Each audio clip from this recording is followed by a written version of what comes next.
Another day, another dollar. What's up, guys? Welcome back to the channel.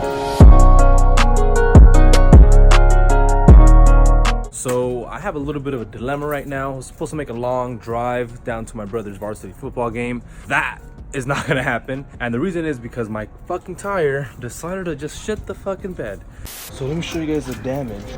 Beautiful slotted into rotors. But besides the fact, you can probably hear it. Right there, you can probably hear it.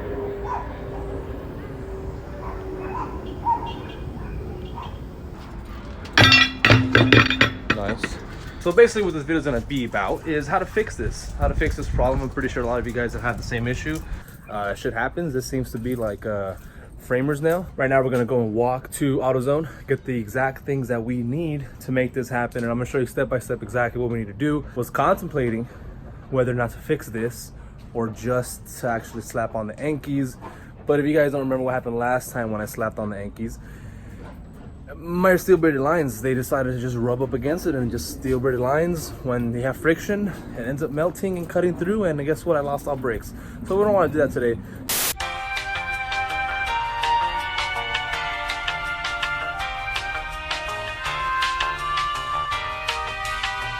Kit, this is a lifesaver. Even though it says only for ATVs, it looks like a lawnmower maybe, or a fucking trailer. These still work regardless. Look, you can even tell the picture right here is a regular tire.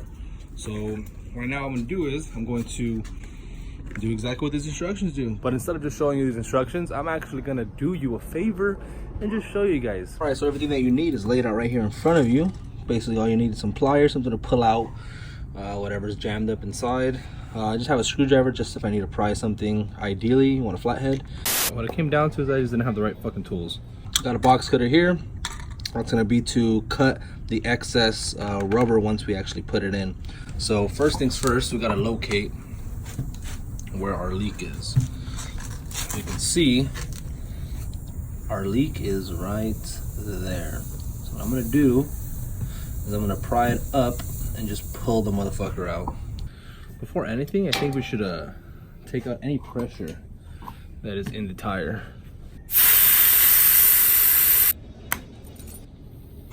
What it came down to is I just didn't have the right fucking tools.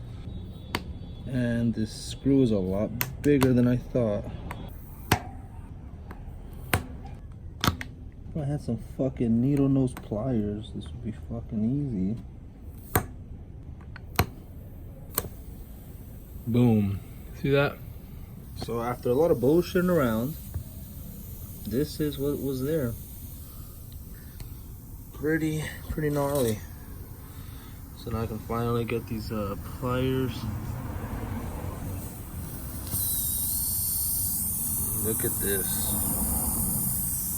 You son of a bitch. Right, so upon opening this, you realize that you have about 5 of these, so you can pair 5 tires. So what I'm going to do is I'm going to take off one of these rubber little licorice looking things, and I'm going to slip it through this hole, and then I'm going to re-puncture the tire and close it off, twist it in, and then once I do that, I'm just going to pull it out and we should be good to go.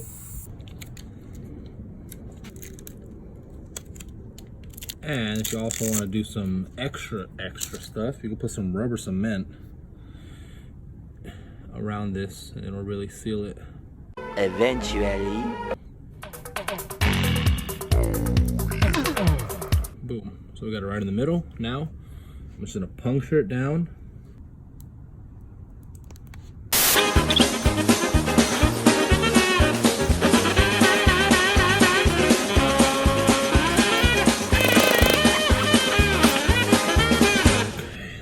So once you have about this much left, you just want to pull straight out.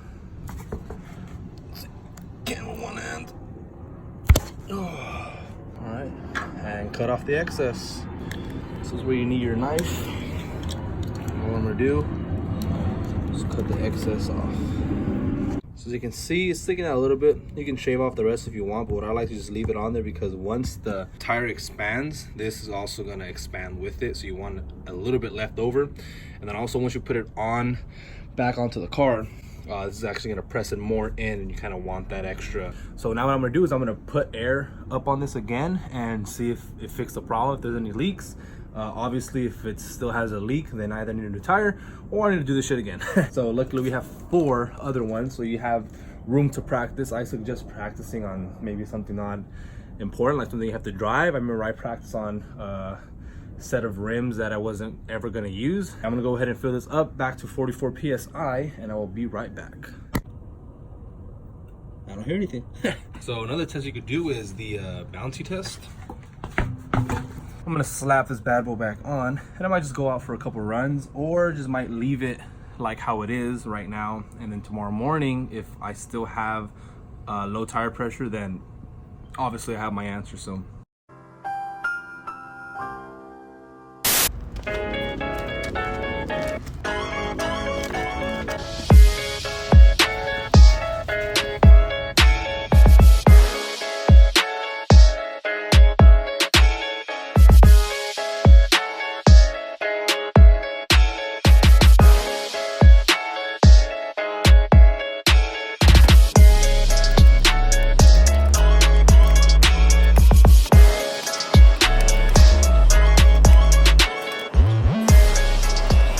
just like that, we have a semi-new tire that's gonna last us about another, what, 2,000 miles, which in my book is a win-win.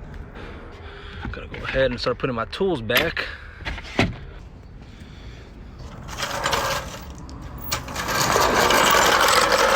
And just like that, this little $4 rebuild kit just saved me probably 25 bucks. If you were to take it to a tire shop, get a new tire or a used tire, probably like 35 bucks, 40 bucks. New tires probably 80 bucks. This is $4. I don't know what you want to say, but it works, baby. So we're gonna see tomorrow, like I said, but I hope this video did help you guys kind of get an idea of what to do if you are ever in this situation. What I like to do is I actually like to keep one of these kits in my car. I didn't this time, but just in case it does happen, I can jack it up, take the wheel out, and actually fix it on the side of the road. So I really, like I said, I really hope this thing really helped you guys and give you guys an idea of what to do in this situation. So thank you guys for watching. Make sure to like, subscribe, check out our other videos, because I don't just do this. I actually work on my car. At least I try to when money flows in. So like I said, check out the other videos that we have here. Give it a like, share it to your friends, that's somebody that might find this useful, and leave a comment. Did you like this video? Did you not like it? What should I improve on? What do you want me to do more of? Let me know, brothers or sisters. I don't discriminate. Besides that fact, I love working on cars. You guys should too, and you guys should be empowered to do something on your own and learn something new. So like always, from the bottom of my heart, stay boosted.